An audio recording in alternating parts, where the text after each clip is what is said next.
My name is Kim. I'm 20 years old.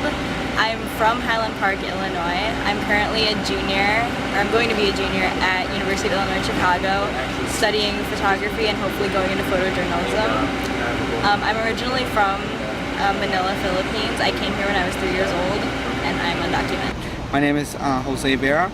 I live in Bolingbrook, Illinois. My parents are I'm from Mexico, and I'm gonna be a senior at UIC this fall.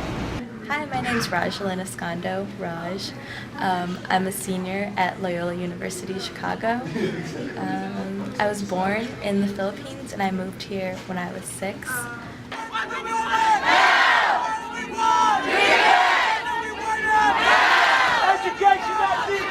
I came here without knowing the language, went into bilingual classes, learned English, and in high school I knew that I had to work extra hard because I had to be a good student to somehow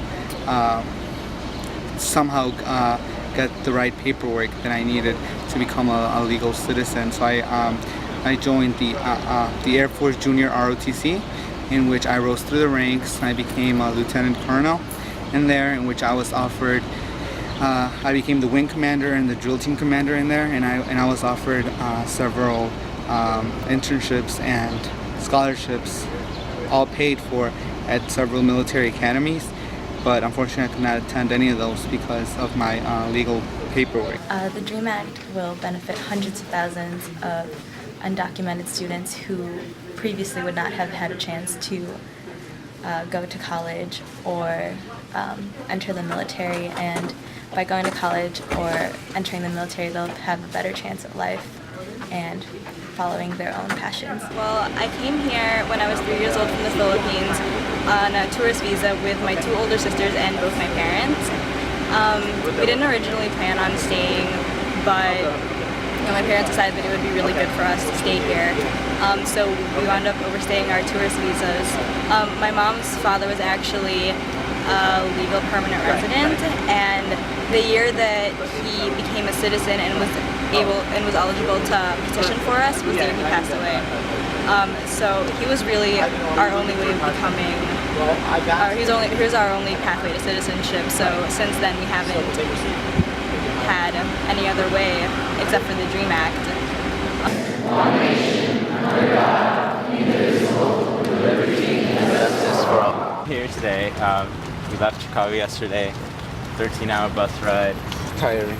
Very tiring. And they no came sleep. basically to see the hearing on the DREAM Act, first ever hearing on the DREAM Act in the Senate, hosted by our Senator Durbin, and also to do some visits around the Senate buildings. Yeah, and either thank or chastise members of Congress. Campaign! End our pain or no campaign! End our pain or no campaign! End our pain or no campaign! End our pain or no campaign! End our pain or no campaign! It would change my life dramatically, because if it were to pass, let's say tomorrow, I would be able to, as soon as I graduate from UIC, I want to go to law school.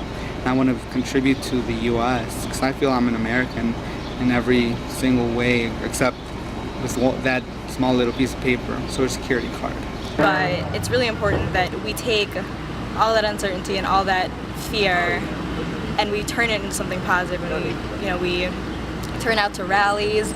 We come out to DC from all over the country to show our support and show how important this is for not only for us but for America, so we can contribute and we don't have our talents wasted. And all we want to do is be recognized as Americans and be able to work and serve the country that we call home. I wouldn't know what to do. I barely remember Mexico. I only have small flashbacks. I was only 8 years old when I came here.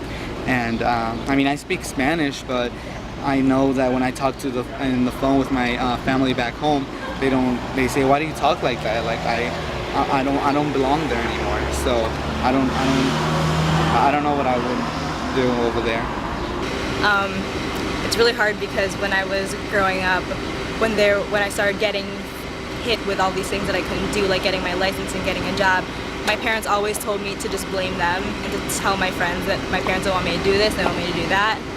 When in reality, it really killed me to have to blame my parents for it, because I don't blame them at all. Like, I'm not ashamed of what they did.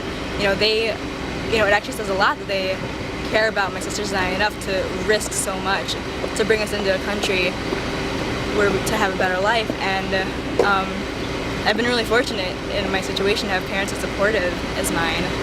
So, they put us in really good schools. They try and do whatever it takes to make us feel normal and to help us fit in with our peers.